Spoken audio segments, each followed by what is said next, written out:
thank you so much for joining me today. I'm so excited to be doing my very first Bollywood-inspired makeup tutorial on the beautiful Priyanka Chopra. If you guys don't know who she is, she was Miss India, Miss World. She is a movie actress and now apparently a TV actress as well. She's going to be coming in a TV show. It starts in the fall here in the United States, I believe.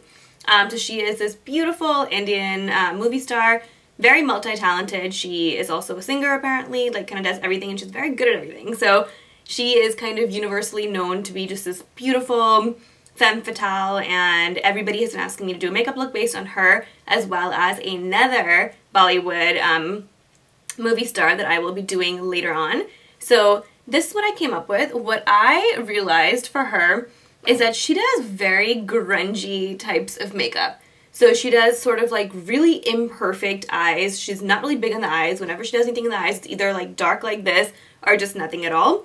She always does lips kind of like what I normally do, which is like a pinkish mauvish type of color.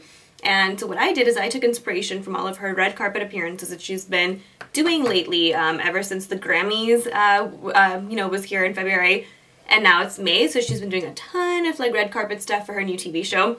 So I took inspiration from all of those, and I will have pictures right here of the looks that I'm kind of talking about. But again, very grunge, very imperfect, dark, smoky, but still kind of understated. So I really hope you guys enjoy. If you want to see how I got this, and please keep watching. You guys already know this step. Let's go ahead and prime those eyelids so that everything stays on. This is Urban Decay's primer potion. Then I'm going in with my trusty Bobbi Brown Dark Peach corrector. If you guys don't have this problem, be sure to skip this step. This is just to correct that inner corner darkness that I get on the bridge of my nose and inside of my eye. Next, I'm going in with a thin brush from Sigma and the Urban Decay Vice palette in this dark brown color. And I'm going to go ahead and put that all over the lid. It's a dark, grungy sort of look, so everything's going to be pretty dark, but it's still very undone. So don't worry about making everything perfect. This is sort of like our base color to add everything on top.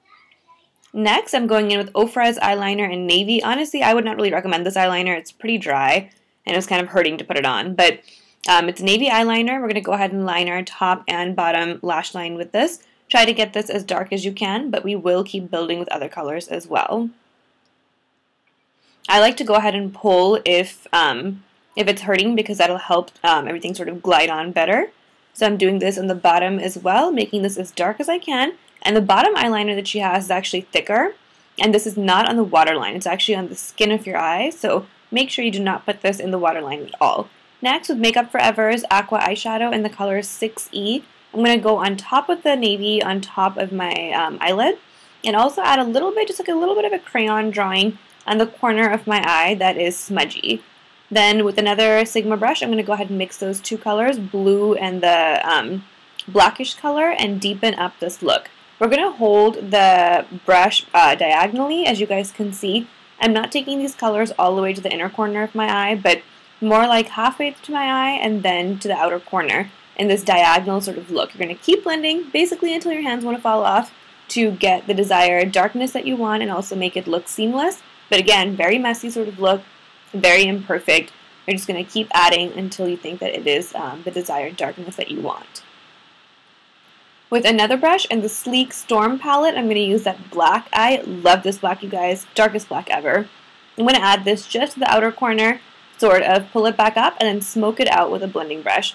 This part's really important. She smokes everything out pretty far out to the end of her eyebrow and high up as well. Again, in that imperfect sort of grungy look. But you're going to keep smoking it out. Don't keep adding more colors. Just stick with what you already have and pull that eyeshadow to the outer corner. Next, again, with those two colors, we're going to go ahead in the bottom lash line and darken that up as well. Again, just on the skin, don't get this into your waterline at all, and make sure it blends with your top eyelid as well. I'm going to keep blending until I think that it matches up, and again, with that small brush, I also picked up a little bit more of the black to darken it up on the corners. Now I'm going in with Makeup Forever's Artist Eyeshadow in 534 as my highlight. She barely had a highlight at all. Whatever I could see looked very matte, so that is what I have tried to do here as well. But with a very light hand. Like, don't go in too dark with this because it pretty much was not even there. Then, again with the Storm Sleek palette, I'm going to use that dark brown color, darken up the bottom, and sort of give it some more dimension from that blue color that we had used before. Then with the Makeup Forever Matte Velvet Plus and my Becca Illuminator. I've mixed these two in my hands, and then I've mixed them and just sort of dabbed it on my face, and I'm going to go in with the Beauty Blender to blend this out. She always does very matte foundations with a tiny, tiny bit of shimmer, and I find that this works better for me than using a more luminous foundation in general. It also gives you pretty thick coverage, which I find that she always does have. Then with the Beauty Blender, you're going to blend this out. Don't worry if things start to look gray at this point, because you will be adding more colors and adding depth and, you know, darkness to your face with powders. So sometimes foundations can definitely do this, but don't stress about it. It will be corrected. Don't forget to use your Beauty Blender as much as you can to blend everything out. This is the best way to also sort of retain some of that dewiness. Then with my By Terry Illuminator Concealer in number 2, I'm going to use this under my eyes. It almost looked like she didn't even have concealer under the eyes, which I don't think is possible if she's on a red carpet. So that's why I chose this one. It's not very pigmented at all, but it does illuminate a tiny, tiny bit. So I wanted to go with something very, very, you know, not pigmented, basically. So that's why I chose this. I'm going to go ahead and highlight, and then with the Sephora Airbrush brush, I'm going to go ahead and blend this out. But again, I'm trying to be as messy as I can, because I noticed that her entire makeup just did not look perfect or like seamless at all. So that's the kind of look that we want, a little bit messy, a little bit, you know, like normal life sort of makeup. And normally I would use the Beauty Blender for this, but since this is not that pigmented, it didn't make sense. Then with the MAC Translucent Finishing Powder, I'm going to go ahead and put this on my face. Definitely use a good bit of powder. Remember, if you're wearing makeup like this for a long time, it does need to set and stay on. Then with the Kat Von D Shade Light palette and the bronzing color, I'm going to go ahead and bronze the top of my forehead and the sides. That's pretty much really all that I saw she had bronzed. She doesn't do much contouring and highlighting, I noticed. But on her cheekbones, you could tell that she had something there, because her blush sort of melted into the bronzy color. So that's what we're trying to do with this. So go ahead and, you know, bronze up your cheekbones just a tiny bit. Nothing very, very noticeable at all, though. And then I also like to definitely get under my jaw as well. For anybody who doesn't have a strong jaw, this is a good trick to sort of make it look like you do. Then with my trusty Yachio brush and my NARS blush in Gina, I'm going to go ahead and put this on. I noticed that for her apple of the cheek is like really prominent with blush, so that's where you're going to focus most of this. And then you're going to go backwards in sweeping motions to get the lightest part towards her hairline. This was a very different and interesting way to apply blush. Most people start with the back and move their way forward towards the apple of the cheek, and that's where you're going to have the least amount of blush, but she did it in reverse. So this is one of the most prominent parts of her look. Then again with the Shade Light palette and the darker contour color, I'm going to go ahead and sculpt out my cheekbones just a tiny bit.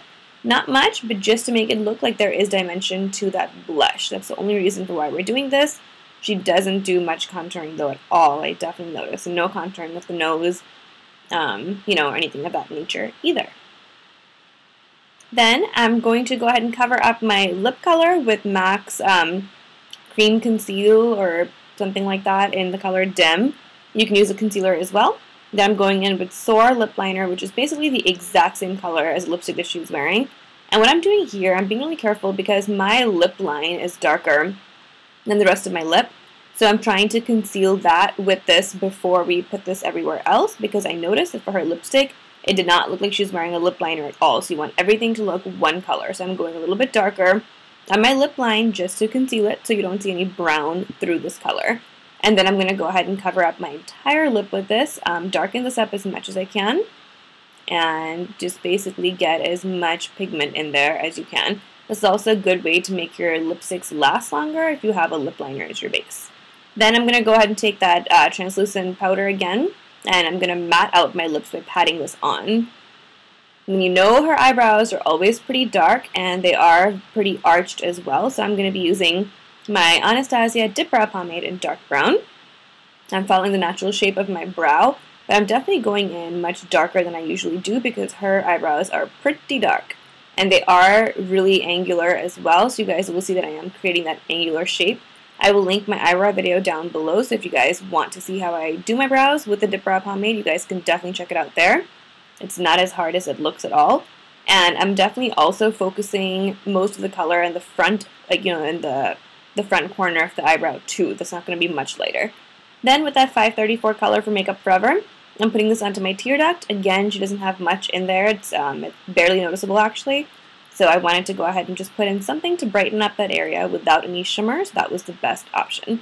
Then with a Sephora eyelash curler, I am just curling my lashes really quickly, giving them a nice light coat of mascara with the Too Faced Better Than Sex mascara before we put on lashes, because that just makes them sort of, blend together better. Don't forget about your bottom lashes. It doesn't look like she's got much going on there, but, I know that she did have a good bit on. And then with some NARS falsies, I'm going to go ahead and put these on. I love the packaging of NARS. Again, they won me over with how beautiful and aesthetically pleasing these lashes are.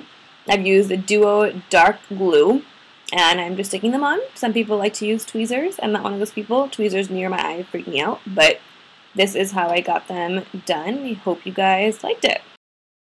Thank you guys so much for watching and supporting. If you guys enjoyed what you saw, please don't forget to like and subscribe, and I will see you guys very soon in my next video. Bye!